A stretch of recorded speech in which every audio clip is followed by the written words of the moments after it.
Greetings and salutations, all you beautiful individuals. Welcome to another epi of League Unlock. Eric and Mark here with you, fine folks, for another installment, only the second installment of Power Rankings for the, we can't even call it Spring Split because every region isn't calling it Spring. Some it's Split 2, LCK, it's rounds 1 to 2. So we need a overarching, sweeping term that is, I guess, just Split 2. Pretty lame. Yeah, I was gonna say the overarching term should just be the second split is the way it goes. Split 2, whatever way you want to slice it up. But yes, we're diving into it. A couple regions with maybe a little bit more of a solid games to roll through and examine and evaluate some of these teams. Other regions like the LTA, we're riffing off of just some best of ones. So it's a best of luck to everybody. Yeah, best of luck to that region as a whole, and that's why we're saving them for third on this list. LEC has the most games so far, so we'll kick off things in Europe. And let me say, the middle to bottom pack has become an absolute mess after this week. You've got, squads like BDS, SK beating each other, losing to everybody, and somehow in the end, it's still Rogue sitting at the bottom. Despite getting a big win against Vitality, this Giant X versus Rogue matchup from the weekend was an absolute eyesore, and both teams deserve to be bottom two after that. I feel like they invested every single possible point that they gained in that Vitality game, which, let's be fair, was a one where you are gaining some points, where you are impressing some people and finally starting to look like you're turning a page type of situation, only to enter into the Giant X game where it's one of those absolute fiestas, sloppy messes of a game where you're coming away feeling worse about both teams, even with a victor in this situation. Rough going for Rogue and even worse times, I think, for Giant X, given the expectations and what we saw from them early in this year. Maybe it was a bigger shellacking that Team Heretics was getting than GX or Rogue, but they played against Koi and G2, so it's taking with a little bit of leeway, and there's still been enough to keep them. Again, it's only in the 8th spot, but Vitality, BDS, SK, really that trio is an absolute mess to try and rank because they're beating each other head to head. SK lost to BDS, but they only played one match. They've only played 2 best of 3s, and one of them was that big win against Fnatic, so really hard to rank these three. This is my big question mark for the LEC, is this grouping right here, because, you feel relatively solidified in your opinions about the bottom. You feel solidified about your opinions towards the top end of it, but it's this middle pack, type of tier where it's waiting for any of these three teams to take that stride. And I think that we are going to see one of these three teams really level themselves up, continue to improve and shine through the rest of this split 2. But I think the rest of them are going to falter. And if all of them falter, that's an even worse thing for where we're going to be for the LEC playoffs and the type of competition, type of pushback that these top teams will need to keep improving, keep pushing themselves when you're talking about Europe as a region. And it's not as glaringly obvious as in the LTA, where there's that top 4 gap between everybody else, but we're slowly moving towards that in Europe. And at the bottom of that top 4, Elite 4, is, of course, Movistar Koi, who we talked about the tough schedule against KC and G2 to kick things off. How do they bounce back from that? It was slow just for a little against Heretics, where you said, oh no, did this team go mental boom? But one single team fight that ends up being an ace for them completely turns the series around. So they bounce back. We're happy to see that. We're happy to see Jojo Pyun actually have a good Yone game, even though we had a couple of banana plays. Yes, you'll take those, the good with the bad, all the time with a player like Jojo Pyun, because you are certainly, when he's at his best, getting way more of that good than it is the bad. And you saw that this weekend from Movistar Koi. It's that bounce back that we looked at and we wanted to see from this team, knowing that, yes, you did have some tough competition in that first week and you played them pretty hard, but you didn't come away with the victories. So now you have to make sure that you're hitting on the rest of this season, the rest of this split, when you don't have those big juggernauts as your matchups. You did get to see some of that from this Movistar Koi team, and I think that this is going to be one of those ones where you talk about them building momentum as we get towards playoffs. And this is still a team that you feel like hasn't leveled out. They're on that teeter-totter. They're looking amazing. They're looking like a bottom team. They're looking amazing. They're looking like... We're waiting for them. What is the leveling out point, and which end is it more towards? Because if we do get Fnatic, slowly leveling up again. Obviously, the big win against Carmine Corp this week. We had them low in that sixth spot after the disaster lost to SK, but this was a solid bounce back because even in the game they lost, they almost had a miracle comeback against KC. Yeah, they were very close in that one, and then as well getting the win this weekend. That was what you really wanted to see from this Fnatic team, and really to kind of ease some of the concerns, some of the issues that we know are going to always linger around with these roster, with these players on Fnatic. To see these performances, to pick up the results the way that they did this week, and kind of steadies the ship compared to the first week, and of course that upset loss to SK. And it's still not enough to kind of bump KC down from that 2 spot. Again, we're still so early in the season, and they had a 2-0 against BDS that was a complete stomp over to them. So still feeling fine about KC. And G2 continues. It looks like they're just trying to really play through Skewmond and Lebrov and give them opportunities, almost like they're in a practice tool right now. I love having both of these two at the top because it's connected with the two of them by going Carmine Corp. I'm still like absolutely flabbergasted that they have a player like Yike on their team. They're able to get him from G2, and the role that he has been able to play and keep developing individually. Absolute smite god still, by the way, for Yike. Mega steal for this team and what they were able to do and how they've been able to work through since getting him on that team. And then you go to G2 and how they have changed, how they've pivoted away from Yike and now having Skewmon and Lebrov on this team. And really, I think more so in comparison to that winter split where, trying to really just rush and sort things out. Now they're taking that time to feel out, to really examine through their players and how they want to play and what they're capable of. And you're seeing that it is working out. It is finding that success for G2, and Skewmond is a big part of that, with them really taking their time to figure it out. And the exciting aspect still here in Europe is, I won't throw Koi there quite yet, but now with Fnatic beating KC, the top 3 can still very much, any of them, be competitive and be potential title contenders in Europe. And even if the bottom half of the table is looking not so good competition wise, the top half you're still feeling pretty good about over in Europe. You're feeling really good about the top half of the LCK, and we're flipping things here, going snake style. Let's go right to the tippity top of those LCK rankings, because I touched on it a bit, but that T1 Gen.G series, obviously absolutely insane, and Gen.G turning on this split 2 by 2-0ing the defending champs in dominant fashion, and then winning this ultra omega competitive series against T1. I don't know what happened in the offseason, but this team is awake. Oh man, can we just give some credit over to Chovy at this point for what he did at the end of that game 3, hitting the blind victor shot on Gumayusi? This is one of those ones where I tell people all the time, sometimes you have to recognize that, yeah, you might be phenomenal, extremely skilled to be playing at this ultra high level. The other guys are too, and they're able to make some big plays. And that's one of those ones where you just got to tip your cap. That was a fantastic play, fantastic read prediction from Chovy to make it all happen and to close out that game 3. And yes, this is a Gen.G that has roared back into the scene for the LCK, never really away or missing in any type of way, but certainly one that is triumphantly jumped right to the very top of the LCK once again to say that they are the kings of the region.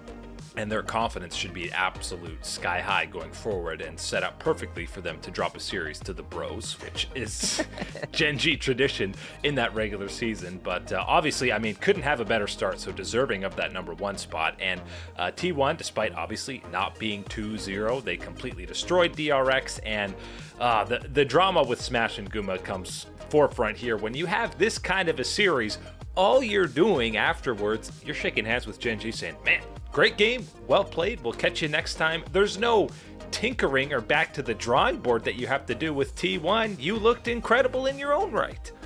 And that's where, again, this whole situation is so strange, because it really is. You can roll down the path of T1 and what you have emerged as a brand and organization the last couple of years, and that style and risk of play and pace that you want to play. Or you can go to the route that we have seen with Smash, where it is more so these resources invested towards bottom side. You're relying on Doran to be that game manager that he always has been in his career in that top side, little things like that.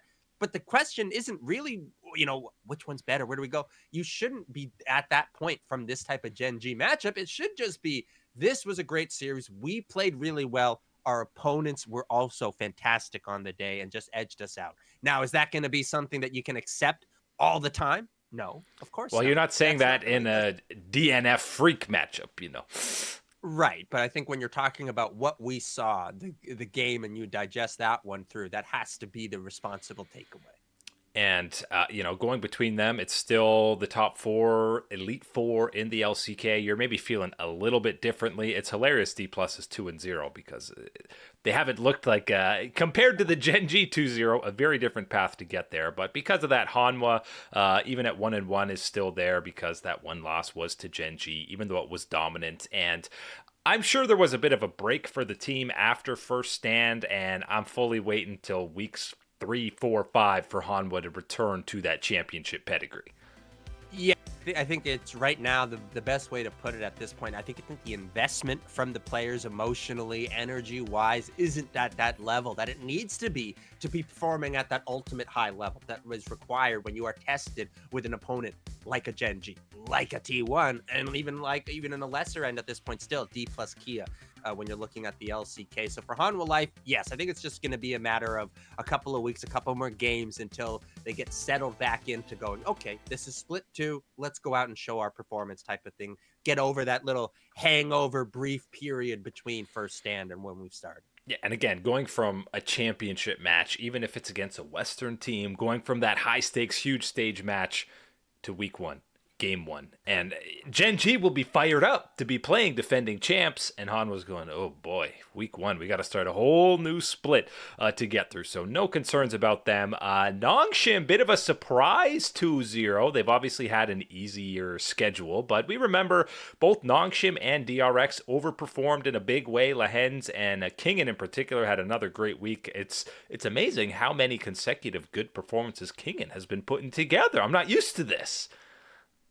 Jinx it. I don't want to say anything about it because yes, he has been not MVP at Worlds level Kingen, but he has been better than LCK level Kingen has normally been able to deliver. So you got to give credit to that one. But I think again, the big talking point for Nongshim is going to be about Lehens, what he is individually doing. And I think behind the scenes, his impact, his role, the lessons that he has carried over from his experiences with Gen.G has absolutely paid off for this Nongshim team and helping them rise to a level that nobody expected them to be really competing at this point in the LCK. And I think because of Lehens in there, you're seeing confidence at a sky-high level for Jiwoo in the bot lane. We're seeing him confidently flash behind guys and play super aggressively, and it's actually Nongshim, the only team that hasn't dropped the game yet. Again, a much easier schedule than somebody like Gen.G has put forward so far, but still impressed by them. KT's had a more difficult schedule and sitting there at 0-2. They took a game against Hanwha.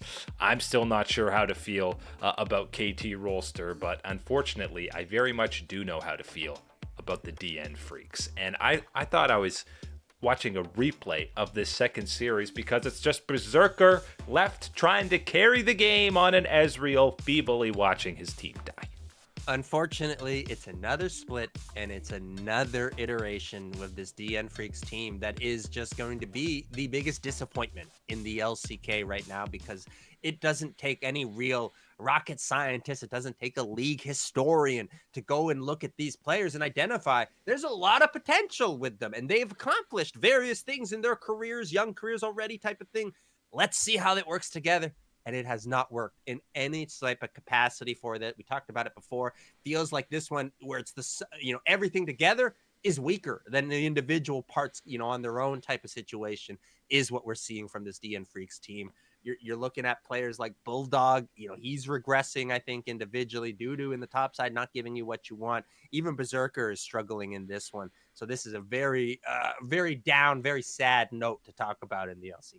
And they're heading into even more dangerous waters into this week because they start against Hanwha. That's their opening match, and then they're matching up against the Bros. So you're talking about maybe getting completely smashed, being all-time low, and then maybe losing to the other winless team. And I'm worried 4 games in, this whole team's confidence is going to be shattered. It's a tough situation. Normally, you try and talk which one you want more so first, and type of situation, the good team, the bad team, whatever type to set you up. Things have been so bad for this DN Freaks team that having Hanwha Life first is only going to make things worse. You're not going to get that relief that I think other teams are going to anticipate in when they do see the Bros on the schedule. Not a good time for the DN Freaks. Let's get to the juicy best of ones that everybody's been waiting for. That's right, 2 single games, and we got to sit here and try and rank through the LTA North, and we're seeing split 2, the viewership numbers, Mark. We're not even reaching 5 digits. We're not even get 100K for peak viewers on opening weekend. You said everybody's been waiting for the juicy, rankings of the best of ones. I'm like, everybody? You mean all 94,000 of us that peaked for watching Shopify Rebellion? Yes, this is something that none of us wants to really talk about or acknowledge, but it's so egregious that you have to. Is that this rebranding for the LTA from the LCS has got to be a colossal failure. When you're looking at numbers like this, we were holding out for various little things and hoping to see that bounce back, hoping to get that, interaction. It's not the case. These are some really, really red alarm type of numbers that we're seeing in the LTA, and not necessarily seeing any of the games that change your opinion about it. Well, apparently nobody gave the word that you don't need to be drafting Fearless to FlyQuest and Bwipo, because even in these best of ones, he's going, give me the Vladimir, give me the Yorick. They end up winning the game through a split pushing Yorick, so Bwipo's at least finding a way to have some fun.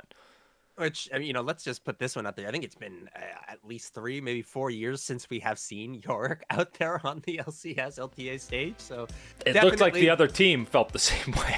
Yeah, going into the closet to bust that one open. I think it brings up some interesting conversations, knowing that FlyQuest is bringing in a 6th member, a new top laner into that top side. We're going to anticipate rolling a 6-man roster. So that's some craziness going on through. Maybe Bwipo trying to find his angle, his specific champion stable to roll through for that. He's proving he doesn't want to play meta. Bring in the guy to play meta, because I ain't touching it. At the very least, FlyQuest takes care of business in this one.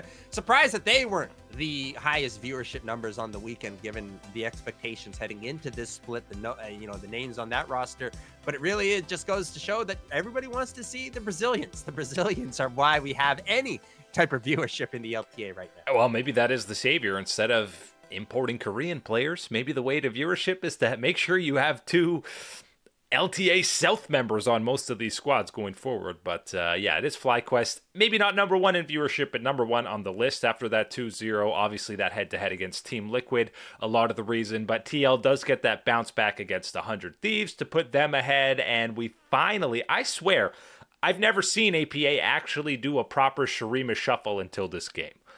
Hey, this is it. The building blocks, one Shurima step at a time. Here we go. APA expanding that champion pool. And I know we can be, humorous and joking about it, but I think that this is a very important thing for APA individually and for Team Liquid as they roll with APA as that premier mid laner, for them to have one of these options, and specifically the standard in an Azir and how he fits into professional compositions and how he's utilized in these team fights. Gotta be one of these ones that you can put in your back pocket type of situation. Happy to see some good first steps on that one for Mr. APA in this one. And of course, the sweeping overreactions after two games, not even a best of 3, just 2 individual games, is Cloud9's no good. Cloud9 can't compete. They lose to 100 Thieves. They get punked by a Riven top for Sniper, and then we're talking about them taking a long time to close things out against the most hyped team in Shopify Rebellion. But it still did feel like Cloud9 was in control of that game, even when they were behind a bit in gold.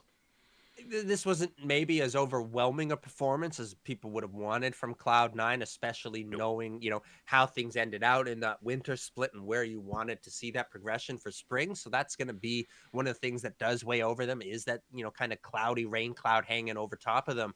But, getting that win against this Shopify Rebellion team and at least coming through in a way, that type of way, eases some of those concerns, I think, for some people. And it's one of those ones where, again, you're still playing that waiting game, still wanting to see them really more so against that FlyQuest team, against a Team Liquid, and where they match up in that regards. And We got to give a shout out, of course, to the other 2-0 squad alongside FlyQuest. Leon Gaming coming through, actually had some of the most dominant numbers of all the major regions in this first week. And of course, the massive asterisk caveat is you beat DSG and DIG, Disguised and Dignitas. So a great start for the LATAM organization, but yeah, a pretty easy schedule. Which you'll notice those two are at the very bottom of the LTA power rankings, and very much so, no eye test, just look at the numbers type of thing. You can know that those are the bottom squads in the LTA. So yes, you do get that little edge above, little nudge up and type of situation, and respect and acknowledgement of the result this weekend. We got to see you against some of these other teams, at least an 100 Thieves type of situation, something a little bit more so up this food chart in the LCS LTA. But, I mean, you can't knock them. They beat the opponents that were out against them, and they could have easily gone 1-1. And Shopify as well. I think Shopify was still much better than most of the time that we saw them in Split 1. Contracts had some solid performances, and Palafox were actually talking about in a positive light for a change. Crazy. And this is one of those ones where, we talked about it heading into this year. The expectations are going to be very low for this Shopify team. Doesn't mean that they don't have the pieces where they can get on a run. They can sort things out. They can play to their strengths and cause some damage, cause some chaos in this LTA standings. And I think right out of the gate, seeing the way that they played against C9, getting these performances, you're really looking at them and saying, okay, maybe you are taking that next step forward. However baby step small that is, we are at least moving in that direction. Unbelievably too early, prehistoric levels of too early reactions is FlyQuest, separating from the rest of the pack. But that is actually what's going to be the theme to monitor in the LTA North, is which of these top four does start to make a little bit of separation room as this split does roll on. For now, it's FlyQuest by the smallest of margins. But that is it today for Liga Unlock. Eric and Mark here with you, absolute gorgeous people. Thank you so much for hanging out and supporting. We'll catch you on that flippity flip.